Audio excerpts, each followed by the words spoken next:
रीवा को एक नई सौगात 3 तारीख को मिलने जा रही है। लंबे समय से रीवा में एक कमी हम लोग महसूस करते थे कि एक अच्छा पार्क सुसज्जित और व्यवस्थित, जहां पर हज़ारों की संख्या में लोग जा सकें, इसकी कमी है। और शहर के हृदय स्थल पे कोई इस प्रकार का स्थान विकसित होना चाहिए।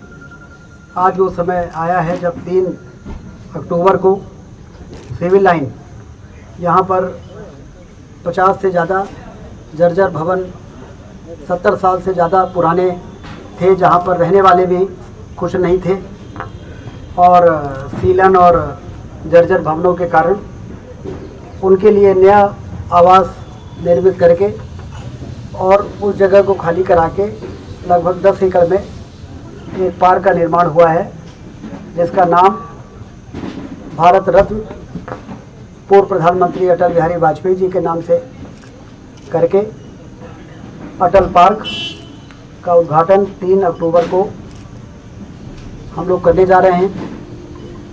और ये कार्यक्रम भव्य हो और ज़्यादा से ज़्यादा लोग इसमें आए, इसके लिए जो बहुत बड़े संगीतज्ञ हैं, गायक हैं, आदरणीय कैलाश खेर जी, वो रीवा पधार रहे हैं। और उनके क्योंकि लंबे समय से विंध्य महोत्सव के बाद फिर कोविड आ गया और भी कई परिस्थितियां निर्मित हुई, जिससे विंध्य महोत्सव के लेवल का कोई कार्यक्रम रीवा में अभी हुआ नहीं।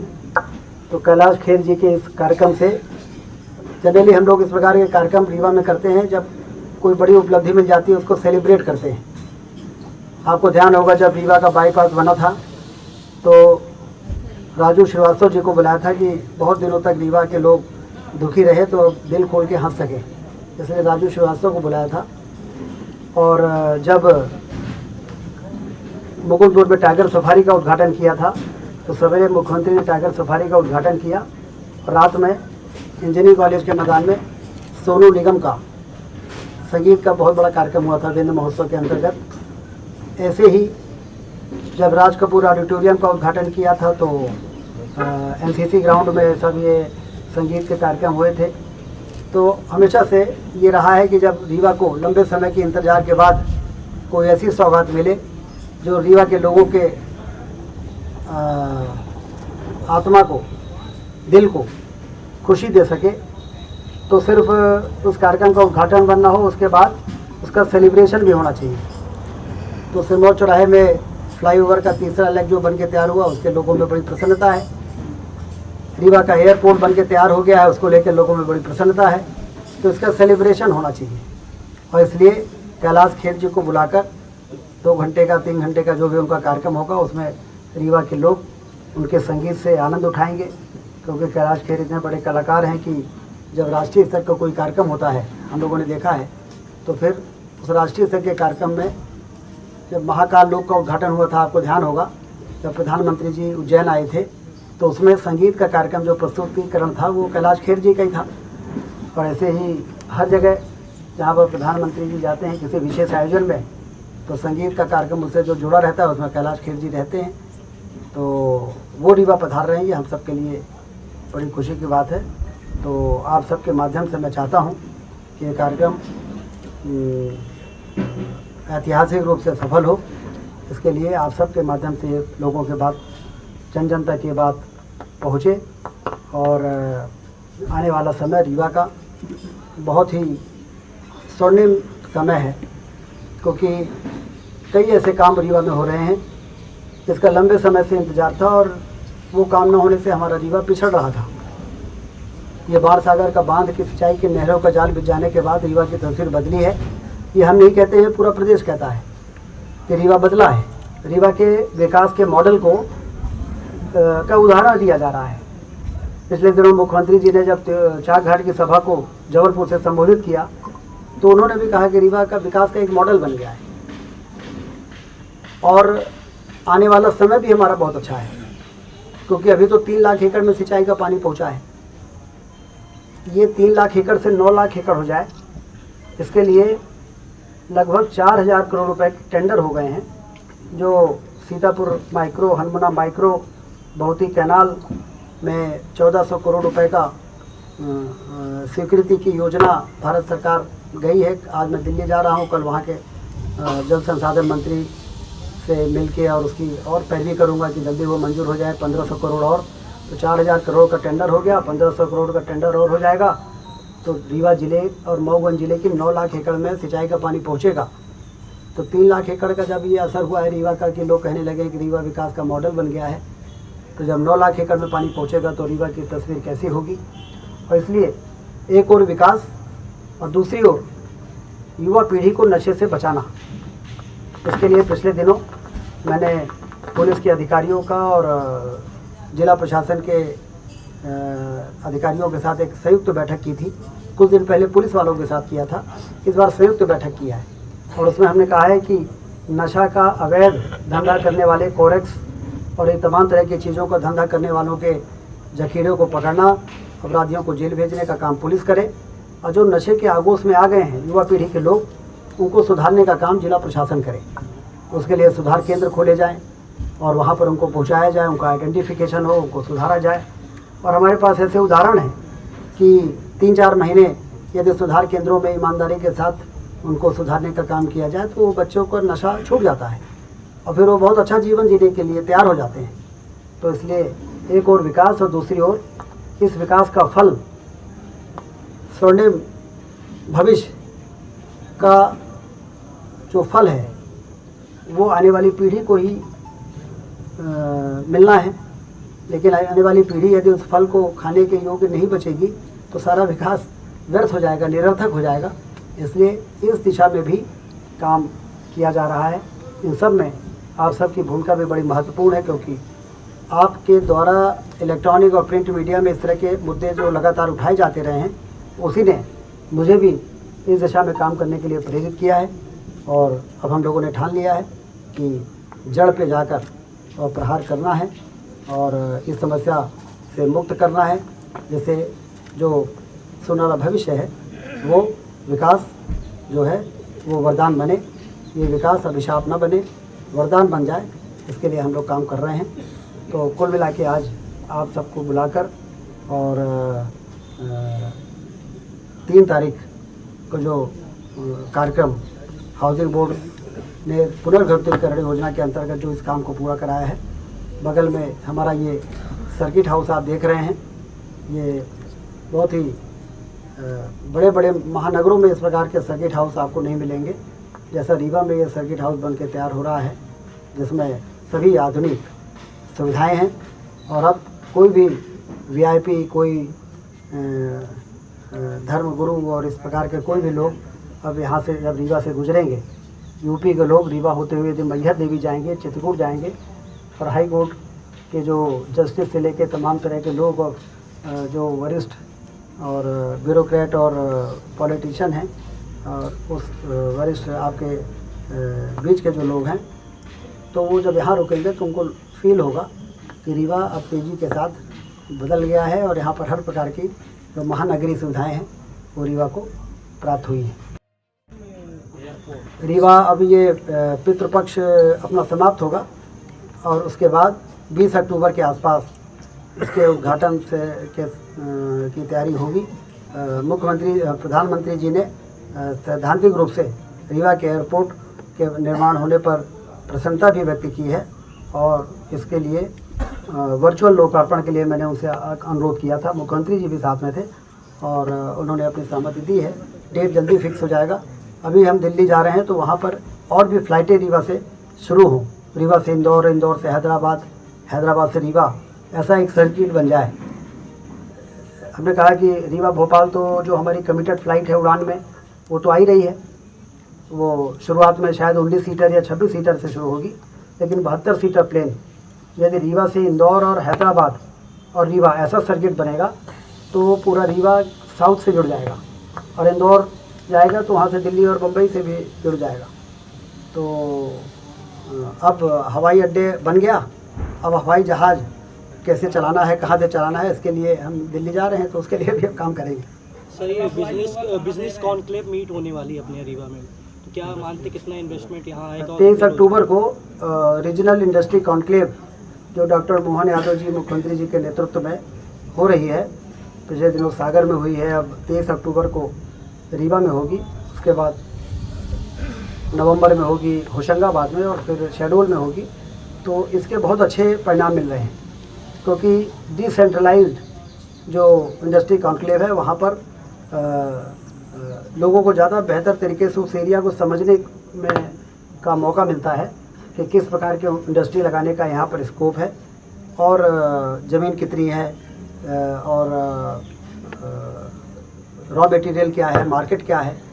तो हमारी कोशिश है कि दुनिया देश के लोगों को हम बताएंगे कि रीवा से लगा हुआ यूपी का 25 करोड़ की आबादी वाला मार्केट है और यहाँ पर एग्रीकल्चर का प्रोड्यूस ऐसा है कि सिंचाई के कारण हमारा उत्पादन और उत्पादकता दोनों अब चरम पर पहुँचने वाली है। इसलिए आप फूड पार्क भी लगाइए।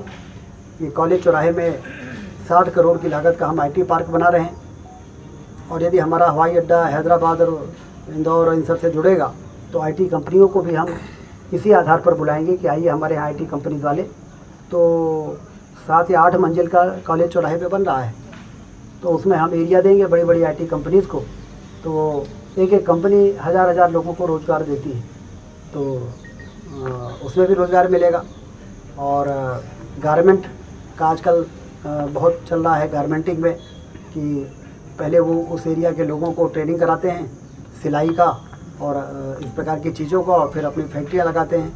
तो गारमेंटिंग के क्षेत्र में भी कई ऐसे सेक्टर हैं जहाँ पर, जैसे हमने रिन्यूएबल एनर्जी के सेक्टर में जो सोलर प्लांट लगाया उसकी चर्चा पूरे देश में है, उसी प्रकार से अन्य सेक्टर में भी हम काम करके और उभर सकते हैं। तो ये रीजनल इंडस्ट्री कॉन्क्लेव यहाँ पर औद्योगिक क्रांति लाने के लिए मील का पत्थर साबित होगी। और उद्योग कहाँ लगेगा, इसके लिए ज़मीन चिन्हित की गई होगी, तो कितनी ज़मीन आइपार की गई? करीब 300 से 400 एकड़ तो घुरेटा मऊगंज में है, ऐसे हनमना के पास है, इधर ये घूमा कटरा। ज़मीन की कमी नहीं है हमारे यहाँ। 300 एकड़ का इंडस्ट्रियल एरिया हमारा गुड़ में है और बाकी रॉ लैंड भी है। लैंड बैंक पर्याप्त है, जो जहाँ उंगली रख देगा उसको वहाँ पर ज़मीन दे दी जाएगी, ये हमारी नीति है। एक फ्लाईओवर का कलेक्ट्रेट से लेकर भिका तक बना, उसका क्या हुआ? वो अभी सेतु बंधन स्कीम जो भारत सरकार की है, लगभग 150 करोड़ की वो प्रस्ताव दिल्ली में है। अब मैं दिल्ली में समय लेके और वहाँ पर केंद्रीय परिवहन मंत्री गडकरी जी से मिलकर उसको मंजूर करा लेंगे। सांसद जी को भी हमने बोला है, वो भी उस पर बातचीत उन्होंने की है। तो कुल मिला के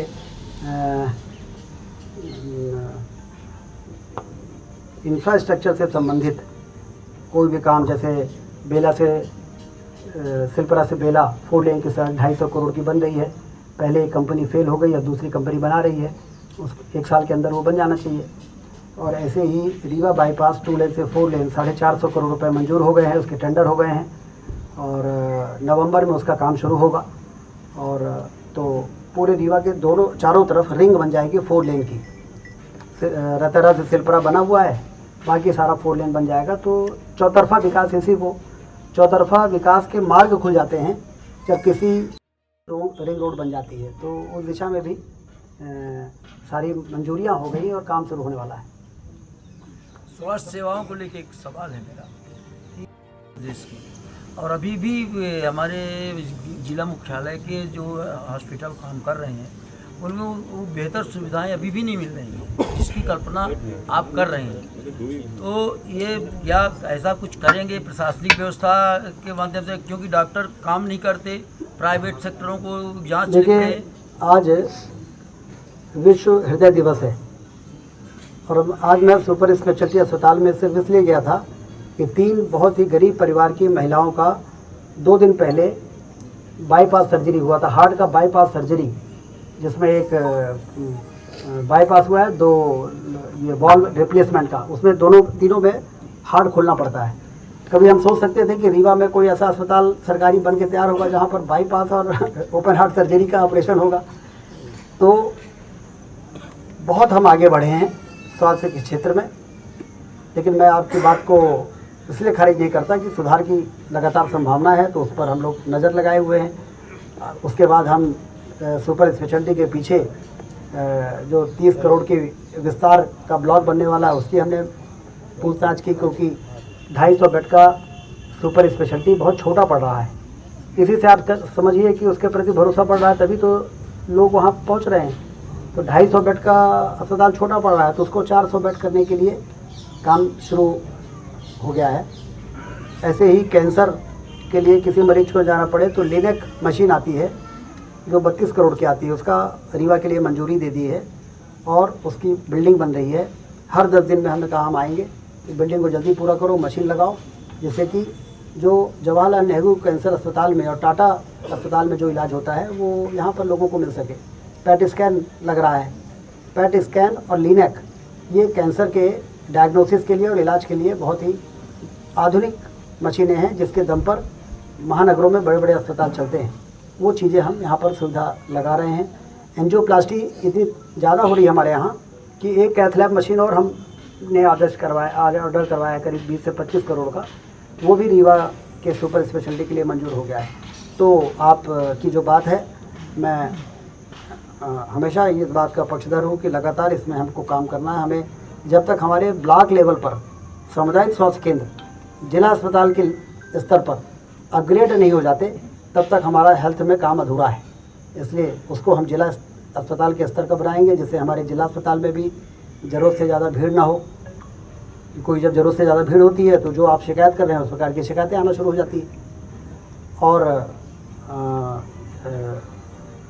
इस दिशा में डॉक्टर मोहन यादव जी की सरकार, प्रधानमंत्री नरेंद्र मोदी जी की सरकार के साथ तालमेल बना के और हेल्थ पैरामीटर में मध्य प्रदेश को हिंदुस्तान का सबसे बेहतर राज्य बनाने का प्रयास कर रही है। स्वास्थ्य से जुड़ा एक और सवाल था। रीवा में एक लड़का है, उसका मस्कुलर डिस्ट्रॉफी से पीड़ित है। पूर्व मुख्यमंत्री शिवराज सिंह चौहान ने कहा था कि इसका इलाज मैं अपने खर्चे से कराऊंगा।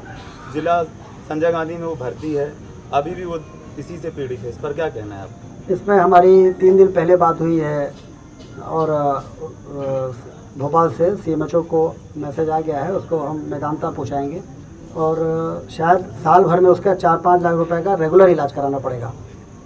जो बीमारी है उस बीमारी पे जब एम्स में पिछली बार भेजा गया था तो ये कहा गया था कि इनके इलाज के लिए 4 से 5 लाख रुपए हर महीने खर्च होगा।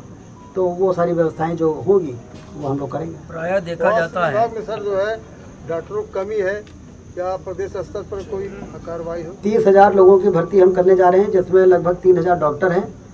इसके लिए जो स्टैंडर्ड है, मानक है, उसको हमने इन पिछले 7-8 महीनों में मंत्रिमंडल से मंजूर कराने में सफलता प्राप्त की है। इसका मतलब ये है कि स्वास्थ्य विभाग में जब तक मानव संसाधन की कमी को हम दूर नहीं करेंगे, तब तक हम हेल्थ की सुविधाओं को बेहतर नहीं बना पाएंगे। सर, एक इंजीनियरिंग कॉलेज में सन 80 से हॉस्पिटल है, उप स्वास्थ्य केंद्र, उसको अपग्रेड नहीं किया गया, जबकि सिरमौर चौराहे से उधर बहुत बड़ी आबादी बसे वहाँ रेंट में लेकर हॉस्पिटल चलाए जा रहे हैं। तो आपकी नज़र अभी वहाँ नहीं बढ़ी क्या?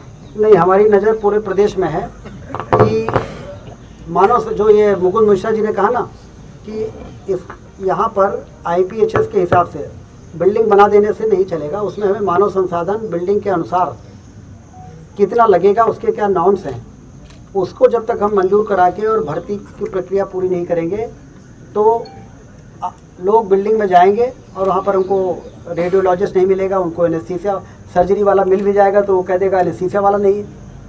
तो एनेस्थीसिया वाला नहीं तो सर्जरी वाला क्या करेगा? लेकिन सर तो जरूरत है हॉस्पिटल की। नहीं, आप बिल्कुल सही कह रहे हैं, जाना पड़ता है, उसको हम दिखवा लेंगे।